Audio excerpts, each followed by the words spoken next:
सरकार में अब रहे, केंद्र सरकार में आपकी मर्जी के बिना कांग्रेस पार्टी में पत्ता नहीं हिलता है, तो अपने विपक्ष के नेता बनने के लिए आपके पास उपाय है।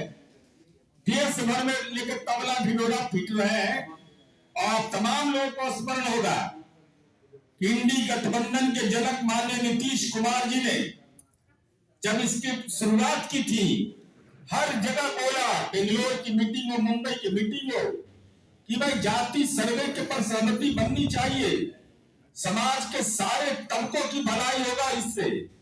लोगों को नहीं मालूम है कि बिहार में जो ये काम किया है, उसके पहले जो हम लोगों ने काम किया, चाहे अनुसूचित जाति जनजाति की रिपोर्ट बनाने का काम हो, सवर्ण आयोग की रिपोर्ट आई, ये तमाम चीजें स्पष्ट हुई कि भाई समाज के अंदर में पिछड़ापन भाव का भाव है।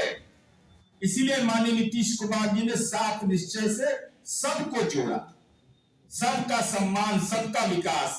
तो राहुल गांधी जी, ये मैं आरोप लगा रहा हूं पटना से सीधा कि बिहार की जाति सर्वे को, रिपोर्ट को अगर फेक कहा है तो नंबर 1 डिमांड आपसे है पहला, जैसे दादी के काम के लिए, आपातकाल के लिए आपने सार्वजनिक माफी मांगा, तो अपने पिता के दिए गए बयान ये कीड़े का डब्बा है, मंडल कमीशन, इसके लिए माफी मांगिए।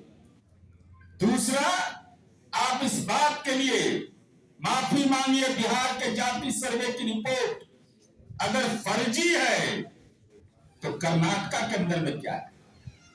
कर्नाटका के अंदर में जाति गणना की रिपोर्ट आप दलितों और मुसलमानों के हक को छीनने के लिए, उसका राजनीतिक अपहरण करने के लिए, उसके अधिकार का आपने जानबूझ कर करके उसको डंपियार्ड में डाल दिया। और तीसरा, कौन अज्ञानी बड़ा है? आप अज्ञानी हैं कि तेजस्वी यादव अज्ञानी है, कि दीपांकर भट्टाचार्य अज्ञानी है, कि सीपीआई सीपीएम माले के लोग अज्ञानी है, क्योंकि वो तो कह दिए, किसी का जुबान नहीं खुल रहा है। इसलिए हम आपके माध्यम से महागठबंधन के बिहार के नेताओं से अनुरोध करेंगे, एक से तो अनुरोध करना बेमानी है, क्योंकि वो तो बेचारा 46 करोड़ 64 लाख दारू के कंपनियों से ले लेते इलेक्ट्रॉल बॉन्ड राजा। लेकिन इसके अलावा जो लोग हैं, कम से कम आपका जमीन जगता है कि नहीं? अरे जाति सर्वे करा करके माननीय नीतीश कुमार जी ने राजनीति में एक ऐसी मिसाल कायम की है, तमाम झंझावात को हम झेलते रहे। जाति सर्वे के समय भी हाई कोर्ट, सुप्रीम कोर्ट, क्या क्या हुआ। अब तो आरक्षण का दायरा पर भी मामला न्यायालय के विचाराधीन है। लेकिन हम यह जरूर कहेंगे कि बिहारी होने के नाते हमको गर्व है कि बिहार देश के अंदर पहला राज्य है जिसने रिपोर्ट भी बनाया, रिपोर्ट पर कार्य योजना भी बनाई, लेकिन दूसरी तरफ जो मंडल कमीशन को कूड़े का ढेर बोलते थे, जो लोग कर्नाटका के अंदर में दलितों और मुसलमानों का हक छीन लिए, उनको रिपोर्ट अब तक सार्वजनिक नहीं किया। सदाशिव आयोग की रिपोर्ट हो या वहां पर के जो जाति सर्वे की रिपोर्ट है, उसको कर्नाटका के अंदर में कांग्रेस की सरकार ने अब तक लागू नहीं किया, तो वहां राहुल गांधी जी डरते का है? अरे जनाधार सिकुड़ा है ना आपका, तो जुबान भी सिकुड़ जाता है अपनी सरकार के सामने। इसलिए कर्नाटक बिहार पर बोलने के पहले कर्नाटका के बारे में अपना मंतव्य स्पष्ट करिए। ने अधिसूचना जारी किया अप्रैल मई में 2015 में, ध्यान दीजिएगा मीडिया के लोग, 1.3 लाख परिवारों का सर्वे किया गया, जिसमें 1.6 लाख कर्मचारियों की मदद ली गई। सर्वे का कुल खर्च आया 169 करोड़ रुपया। सर्वे डेटा का डिजिटलाइजेशन का काम भारत इलेक्ट्रॉनिक लिमिटेड को सौंपा गया। रिपोर्ट जारी करना था, यह दावा किया गया। अप्रैल 2016 में कर्नाटक पिछड़ा वर्ग आयोग के सचिव एच कंठराज ने कहा कि रिपोर्ट जारी करने का कार्य अंतिम चरण में है, 2016 तक रिपोर्ट सार्वजनिक हो जाएगी। लेकिन आज तक वह रिपोर्ट कर्नाटक की सरकार ने, जो तत्कालीन सरकार थी, उसने वह रिपोर्ट नहीं जारी किया। 2016 के बाद वर्तमान में भी सितामरैया की सरकार है, वहां क्यों नहीं लागू हुआ राजीव गांधी? क्यों नहीं घोषणा हुआ? वो रिपोर्ट क्यों नहीं सार्वजनिक हुआ? यह कारण क्या है, यह जानना बड़ा ही दिलचस्प है। आखिर कारण क्या है? रिपोर्ट ही जारी क्यों नहीं हो रहा? कांग्रेस की सरकार ने किया, कांग्रेस की सरकार है, सितामरैया की सरकार है। ये रिपोर्ट इसलिए जारी नहीं होता है, और पूरी जिम्मेवारी से मैं आरोप लगा रहा हूं कि लोक सूचना में ये रिपोर्ट आई कि कर्नाटक में दलित जाति की राज्य की कुल जनसंख्या में सबसे अधिक है, और मुस्लिम समाज का जनसंख्या अनुपात दूसरे स्थान पर है। पहला दलित, तब मुसलमान। ये वहां की जाति सर्वे का सच्चाई है। अब कांग्रेस की रिपोर्ट इसलिए रिपोर्ट जारी नहीं कर रही है कि रिपोर्ट में दलित और मुस्लिम की आबादी सबसे ज्यादा है, जबकि कर्नाटक की राजनीति पर लिंगायत और बोकलिंगा समुदाय का पूर्ण प्रभाव कायम है। क्या राहुल गांधी का कांग्रेस दलित और मुस्लिम विरोधी है? चूंकि दलितों की संख्या ज्यादा है, मुसलमानों की संख्या ज्यादा है, ये सार्वजनिक डोमेन में नहीं आए, पब्लिक डोमेन में नहीं आए, इसलिए तथ्य को छिपाने के लिए कर्नाटक में की गई जाति सर्वे की रिपोर्ट अब तक सार्वजनिक नहीं किया गया है। गुनाहगार तो आप राहुल गांधी है, चूंकि आपका मूल चरित्र आपकी पार्टी का है दलित और मुस्लिम विरोधी, और आप वहां के जो सामाजिक समूह हैं उनका प्रभुत्व बरकरार रखना चाहते हैं। आप दलित और मुसलमानों की हिस्सेदारी पर खामोश हो जाते हैं, इसीलिए इस रिपोर्ट को आपने दबा करके रखा है। अब इस संबंध में समझिए क्यों कारण आखिर है। बोकलिंगा और वीर शैव और लिंगायत सूरथा वेदिका समाज ने 2016 से इस रिपोर्ट को निरस्त करने की मांग शुरू से करते आ रहे हैं। कांग्रेस स्पष्ट करे कि क्या कांग्रेस बोकालिंगा वीर शैव या लिंगायत सूरथा वेदिका समाज के मांगों के सामने झुक गई है, नतमस्तक हो गई है, दंडवत हो गई है, और मुसलमान और दलितों के साथ क्या धोखेबाजी कांग्रेस पार्टी कर रही है? और कांग्रेस जैसी पार्टी में लिंगायत और बोकलिंगा जातियों का प्रभुत्व है, जातिगत जनगणना को लागू करने की कोशिश से दलित मुस्लिम गठबंधन हो सकता है, तो क्यों जिससे एक नया नेतृत्व भर जाए, यह कांग्रेस पार्टी को मंजूर नहीं है।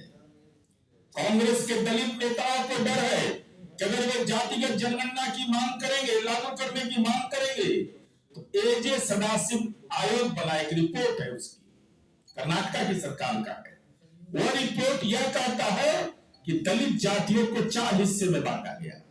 अब राहुल गांधी को कौन ज्ञान दे सब? तो बिहार से न मिलेगा इनको ज्ञान। वहां वाम दलित कहलाते हैं, दक्षिण दलित कहलाते हैं, गैर अछूत दलित कहलाते हैं, अन्य दलित कहलाते हैं। 2012 में ये रिपोर्ट है।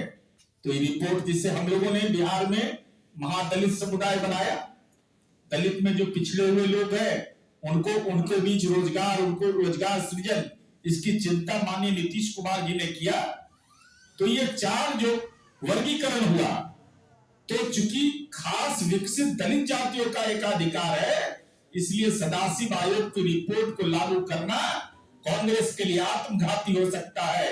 इसी डर से कांग्रेस ने जातिगत जनगणना की रिपोर्ट नहीं जारी कर रही है और न ही सदाशिव आयोग की रिपोर्ट जारी कर रही है। तो बिहार में तो बाद में हुआ जातिगत जनगणना। पत्रकार मित्रों, इलेक्ट्रॉनिक मीडिया छायाकार, पार्टी के मुख्य प्रवक्ता आदरणीय नीरज कुमार जी आज महत्वपूर्ण विषयों पर प्रेस वार्ता रखा है। विस्तार से नीरज कुमार जी बताएंगे, उसके कवल मैं 2-4 बिंदुओं पर ध्यान आकृष्ट करना चाहूँगा। सबसे पहला जो सवाल है कि एक फेक व्यक्ति पटना में आकर जातीय सर्वे को फेक बताने का काम किया है। देश जानता है कि स्वयं फेक आदमी है और दूसरे के कार्यों को फेक बताने का काम किया है और चारों तरफ इसकी आलोचना हो रही है। आश्चर्य तो तब लगता है कि जो बिहार के प्रतिपक्ष के नेता जो जनगणना कराने का दावा करते हैं और उनके घर जाकर नाश्ता करता है वो फेक व्यक्ति, और एक शब्द भी उन्होंने नहीं कहा कि आपने जो फेक कहा है वो सही नहीं है। इसका अर्थ यही होता है कि मौन रह के जो बिहार में जातीय सर्वे हुआ है तेजस्वी यादव जी भी समर्थन कर रहे हैं कि फेक है। 2 सवाल और हैं। 2011 में कांग्रेस की सरकार, यूपीए की सरकार देश में था। उस समय भी जातीय जनगणना का सवाल हम लोगों ने उठाया था कि जब सर्वे गणना हो रहा है तो जातिगत आधार पर भी गणना हो, ताकि कौन सी जाति किस स्थिति में है इसकी जानकारी देश के लोगों को हो। लेकिन कांग्रेस नहीं किया इन चीजों पर, तो ऐसा व्यक्ति जिसकी पार्टी स्वयं जातीय जनगणना के खिलाफ है, वह दूसरे द्वारा कराए गए जातीय जनगणना को फेक बताने का काम कर रहा है। तीसरी बात हम कहना चाहते हैं कि जो पाप कांग्रेस ने देश में किया, आज उसी पाप को उठाकर दूसरे पर आरोप लगाते हैं। संक्षेप में 2-3 बात हम कहना चाहते हैं। कांग्रेस कभी पिछड़ों का हितैषी नहीं रहा, कांग्रेस कभी दलितों का हितैषी नहीं रहा। अब कहिएगा कि ऐसा क्यों बोल रहे हैं? इसका साक्षात प्रमाण है। नेहरू जी, स्वर्गीय नेहरू जी प्रधानमंत्री थे तो काका लेकर आयोग गठित किया गया था पिछड़ों को राष्ट्रीय स्तर पर आरक्षण देने का। जब उसकी रिपोर्ट आई तो उसको डंप कर दिया गया, कचरे में डाल दिया गया। यदि वो पिछड़े के हितैषी होते तो निश्चित रूप में उसको लागू करते। इतना ही नहीं, उसके बाद जब उसको रिजेक्ट कर दिया, डंप कर दिया, तो जनता पार्टी की सरकार आई और मंडल कमीशन आयोग लागू किया।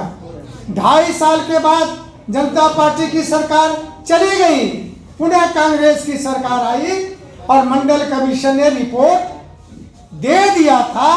कांग्रेस को उसको लागू करना चाहिए था, लेकिन कांग्रेस ने नहीं लागू किया। इसलिए लागू नहीं किया कि उसकी मानसिकता ही पिछड़ों, अति पिछड़ों का विरोधी रहा है, इसलिए वह लागू नहीं किया। जब आदरणीय बीपी सिंह जनता दल की सरकार बनी तब यह मंडल कमीशन लागू किया गया। इसीलिए मैं कहता हूं कि कांग्रेस मूल रूप से जन्मजात पिछड़ा विरोधी है, उसकी मानसिकता पिछड़ा विरोधी है और राहुल गांधी उसी को आज तक धोने का काम कर रहे हैं। तीसरा सबसे अंतिम सवाल हम पूछना